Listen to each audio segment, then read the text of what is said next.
Ang ating pong teksto ay matatagpuan sa aklat ng Santiago o sa James chapter 5 verses 13 to 15. Ganito po ang sinasabi sa NIV version. Is anyone among you in trouble? Let them pray. Is anyone happy? Let them sing songs of praise. Is anyone among you sick? Let them call the elders of the church to pray over them and anoint them with oil in the name of the Lord. And the prayer offered in faith will make the sick person well. The Lord will raise them up. If they have sinned, they will be forgiven. Pagpalain po ng Panginoon ang kanyang mga salita na atin pong binasa. Mula po sa talatang ito ay nais ko pong bigyan ng tema ang mensaheng Growing Through Prayer. Noong nakarang linggo ay napag-aralan po natin Growing Through Prayer na ipinakita ko noong linggo kung papaano tayo manalangin bilang isang mananampalataya para maging epektibo yung panalangin natin. Napag-aralan po natin noong linggo na kinakailangan maging honest tayo kapag nanalangin sa Diyos. Na kung ano man yung nararamdaman mo, kung napapagod ka na, nadi-discourage ka, sabihin mo lahat yun sa Panginoon. Kasi maging si Jeremiah, ganun po yung naranasan niya sa kanyang buhay, na noong siya ay nagkakaroon ng discouragement, sinabi niya lahat sa Diyos yung kanyang nararamdaman. Even Moses, sinabi niya sa Panginoon yung kanyang nararamdaman. Naging honest siya sa Panginoon. Kaya kapag nanalangin po tayo, maging honest po tayo sa Panginoon. Kung ikaw ay may nararamdaman sa iyong puso, may nararamdaman sa iyong buhay, sabihin mo lahat sa Panginoon, ilahad mo lahat sa Panginoon. Huwag kang mahiya na magsabi, mag-open sa Panginoon. Kasi nga, ang kausap natin ay Diyos na makapangyarihan. Kumbaga, pag ikaw ay may kaibigan, pag ikaw ay mayroong best friend na tinatawag, kadalasan, pag may problema ka, sinasabi mo doon sa best friend mo. Nag-o-open ka doon sa tao para lamang makahinga ka o pakiramdam mo, mabunutan ka ng tinik o mabawasan man lang yung bigat na yung nararamdaman. So dito po, sa panalangin natin, ganun din po, na kapag tayo po ay nanalangin sa Panginoon, sabihin natin yung totoo na atin pong nararanasan, sabihin natin yung totoo na ating nararamdaman. Sa ating panalangin, mag-open up lang tayo sa Panginoon, maging honest tayo sa Panginoon. Kung alam mong pagod ka na, lagi kang failure ka, sabihin mo yun sa Panginoon, Lord, pagod na parang hindi ko na kaya, sabihin mo lahat sa Panginoon, upang sa ganun ay makita ng Diyos yung honesty po natin sa Kanya. Amen. Kung ang DepEd may policy na honesty is the best policy, mas lalong ang Diyos, tinitingnan niya ang ating katapatan sa Kanya, maging sa ating pananalangin, magkikipag-usap sa Diyos, maging tapat tayo sa Kanya na ilahad ang lahat ng ating nararamdaman. Ngayon naman po ay patuloy nating talakayin itong growing through prayer. Kung mapapansin po natin, yung ating pong tinatalakay ay puro growing. Kasi nga, tinatalakay natin yung ating paglago sa Panginoon. Maglilimang taon na tayo sa church na ito, kinakailangan tayo po ay lumago, makita na tayo ay may paglago sa ating paglilingkod sa Panginoon. Nung nakaraan, nung una nating tinalakay ay growing through stewardship, na kinakailangan lumago tayo na maisang mabuting katiwala ng ating Panginoon. Malaki man o maliit yung ipinagkatiwala sa atin ng Panginoon, kinakailangan maipakita natin sa Diyos that we are good stewardship.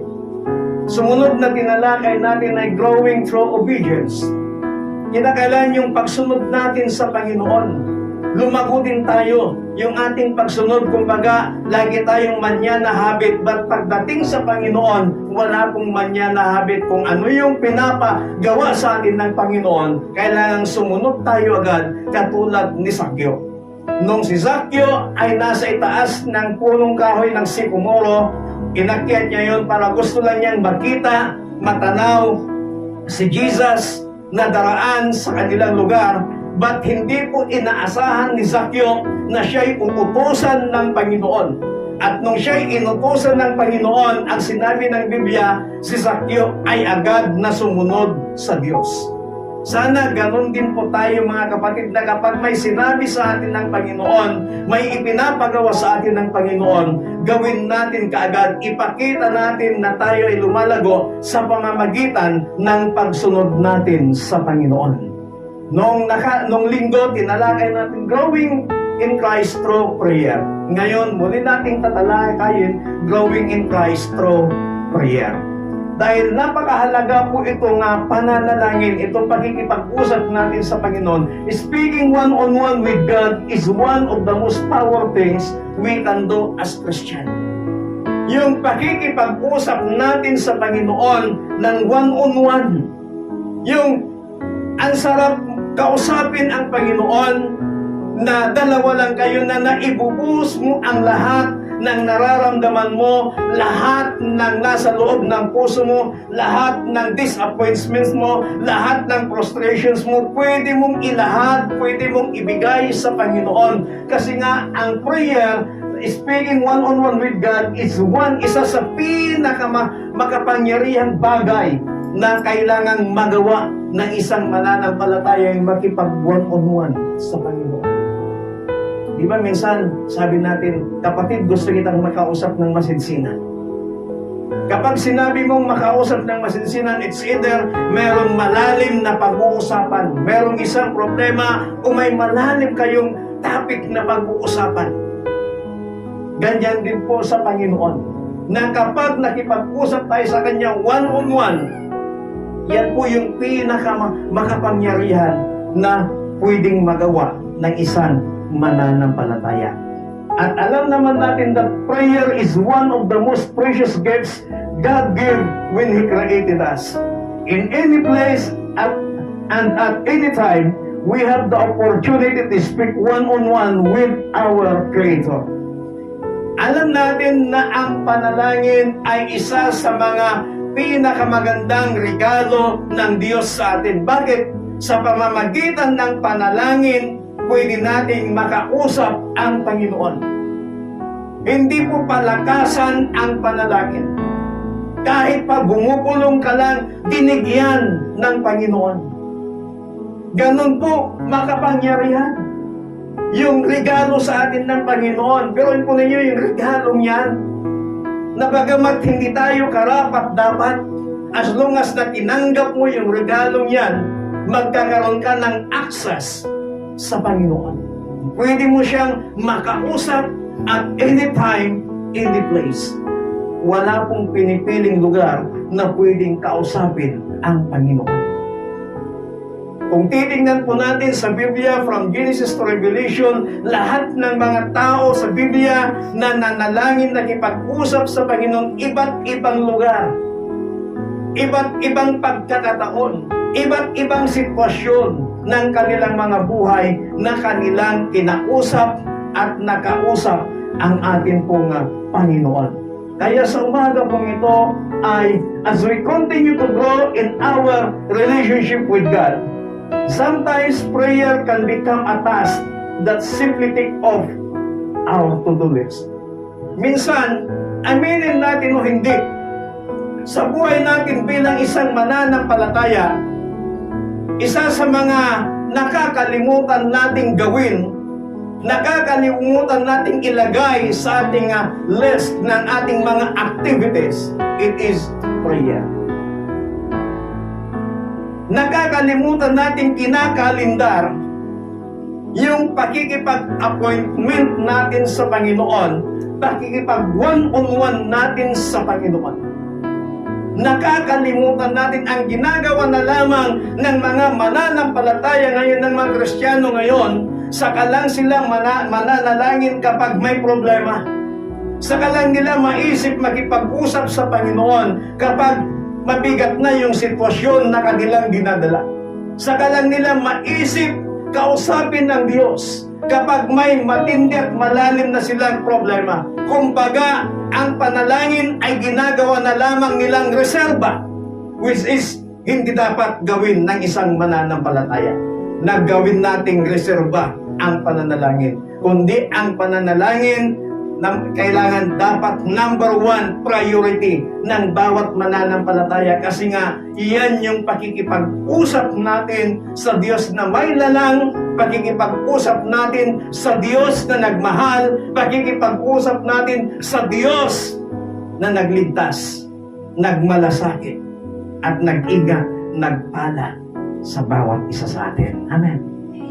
So wag nating kalilimutan. So bilang isang mananampalataya, kinakailangan lumago tayo ng lumago sa ating Panginoong Kristo sa pamamagitan ng pananalangin. Now, ang tanong, paano natin mapalakas ang ating prayer life? There are 4 simple ways to strengthen our prayer life. May mga 4 na bagay para mapalakas yung ating prayer life. Minsan, hindi natin nagagawa ang ating prayer life. Pero ngayon, palalakasin tayo sa pamamagitan ng mga hakbang na ito. Palalakasin niya ang ating prayer life. Mai-encourage tayo na tayo ay mas lalong makipag-usap, mas lalong ma-inlove na makipag-usap sa ating pong Panginoon. Number 1, pray in every circumstance. Manalangin tayo sa lahat ng circumstansya sa buhay. Kapag sinabi nating circumstansya sa buhay, it's either good or it's either bad. But the Bible says, pray to God in every circumstance. Palakpakan natin ang Panginoon. Ano pong sinasabi ng Biblia sa atin pong teksto? Is anyone among you in trouble? Ano pong sabi? Let them pray. Sino pong naguguluhan dito? Sino pong may problema? Let them pray. Sinong may kaaway dito? The Bible says, is anyone among you in trouble? Let them pray. Is anyone happy? Let them sing songs of praise. Kaya may problema ka man, malungkot ka man, masaya ka man, let them pray. Amen. Huwag mong kalilimutan kausapin ang Panginoon. Pray to God in every circumstance. Isang hakbang na upang sa ganon ay mas lalo tayong mai-encourage, mas lalong mapapalakas yung ating prayer life, mas lalo tayong mai-inlove sa ating buhay na Panginoon sa pamamagitan ng ating pananalangin sa Kanya. God is right beside us in everything we do. Lagi ho nating tandaan na lahat ng ating ginagawa, lagi nating kasama ang Panginoon. Kasi may pangako ang Diyos. Ang sabi niya, I will never leave you nor forsake you. At ang napakaganda pa yung sinabi niya sa Matthew chapter 28, and lo, sabi niya, I will be with you until the end of this world. Sasamahan tayo ng Panginoon, kasama natin ang Panginoon hanggang sa katapusan ng mundong ito. Sa anuman yung ginagawa natin, anuman yung sitwasyon na nararanasan natin, anuman yung mga sirkumstansya sa ating buhay, lagi ho nating tandaan that God is right beside us. Amen. Kasama natin siya. Hindi siya nauuna, hindi siya nasa likuran mo, but He's beside us. Katabi mo siya. Amen. Iba kasi yung nasa likuran mo. Sinasabi natin, sige kapatid, kaya mo yan, nasa likod mo lang kami. Doon pa lang na-tutor ka na, doon pa lang napapalakas ka na kapag may isang kapatid sa Panginoon na sinabihan ka, kapatid, kaya mo yan. Nandito lang kami sa likod, babak-apan ka namin. Doon pa lamang napapalakas tayo, but mas lalo tayong mapalakas na alam natin ang Panginoon, He is right beside us. Nakaupo siya sa tabi natin. Saan man tayo magpunta, ano man ang ating ginagawa, kasama natin siya, katabi natin ang Panginoon. Amen. Kaya kung katabi mo siya, ano bang ginagawa mo pag may katabi ka? Pwede mo siyang bulungan, kausapin. Kung pag may katabi ka sa kaliwa, pwede mo siyang bulungan, kausapin. Mas lalo ang Panginoon kasi He is right beside us. Pwede natin siyang kausapin in the circumstances ng ating buhay. Amen.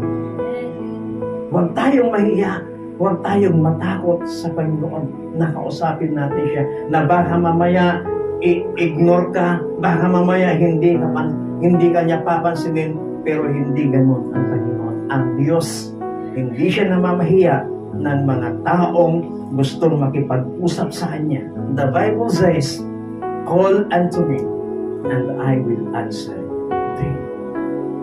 When you said, Lord, kapag sinabi mo, Panginoon, nakikinig ang Diyos, sasabihin ng Panginoon, ano yun? Yung pagbigkas palag ng iyong salita, ng iyong bibig, ng salitang Panginoon. Nasasabik ng Diyos, sasabihin, ano yun, anak?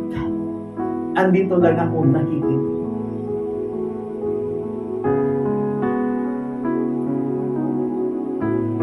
So dito pa lamang sa unang hakbang na ito, napapalakas na tayo, natutulungan na tayong mapalakas yung ating prayer life. Natutulungan na tayong mas lalo tayong ma-inlove sa ating pakikipag-usap sa Panginoon. Dahil alam natin that God is sit right beside us. He is not behind us. He is not in front of us, but He is beside us. Katabi natin, kasama natin siya. Sabihin nga natin, kasama natin ang Diyos. Palakpakan natin ang Panginoon.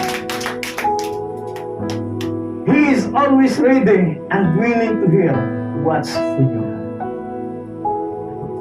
Hindi lamang natin kasama, hindi lamang natin katabi ang Panginoon, but He is ready para pakinggan ang sinasabi ng iyong puso.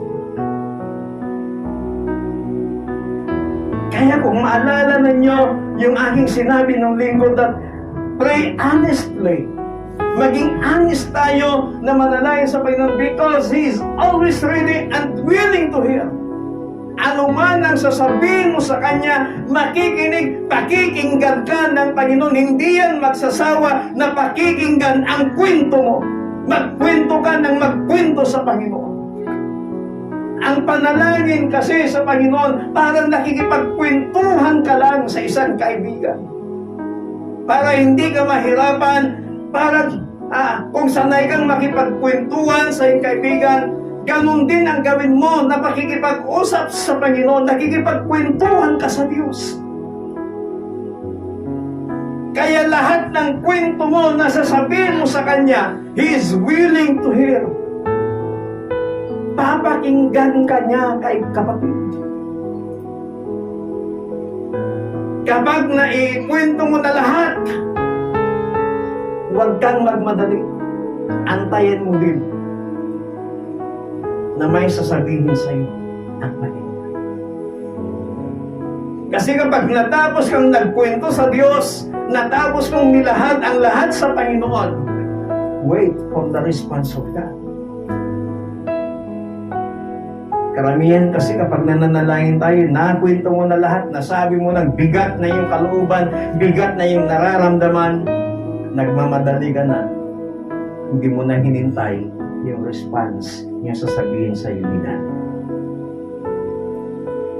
Wherever we go, God is beside us. Kasama natin, nasa tabi lang natin ang Panginoon. Taking the time to pray in short bursts throughout the day can help us to connect with God on a much deeper level and enrich our lives in so many ways. Ang panalangin po, hindi po pahabaan.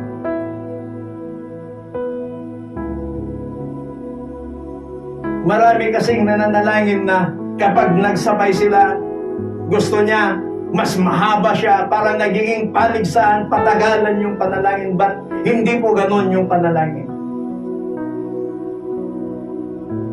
Nagsimula ka sa maikling panalangin, habang tumatagal, nai-enjoy mo yan. Habang tumatagal, nai-enjoy mo, napapamahal ka. Kaya napapatagalan yung pakikipag-usap mo sa Panginoon. Katulad na lamang sa atin, kapag at-is ka sa tao na kausap mo, sa mga kwentuhan ninyo, sa pakikipag-usap ninyo, aabutin ka ng halos kulang ang kalahating araw, kulang ang isang araw na kwentuhan ninyo sa isang taong malapit, sa isang taong handang makinig sa'yo, na handa mo din siyang pakinggan. Mas lalong ganun din po ang Panginoon. Nagsisimula sa maiksing oras, nagsisimula sa maiksing minuto, but habang tumatagal na ikaw ay nakikipag-connect sa Panginoon, habang tumatagal na ikaw ay nakikipag-usap sa Diyos, natutulungan niya tayo para mas lalo tayong lumalim at mapalakas yung ating pakikipag-usap sa Panginoon. So yun pala ng unang hakbang. Pray in every circumstance.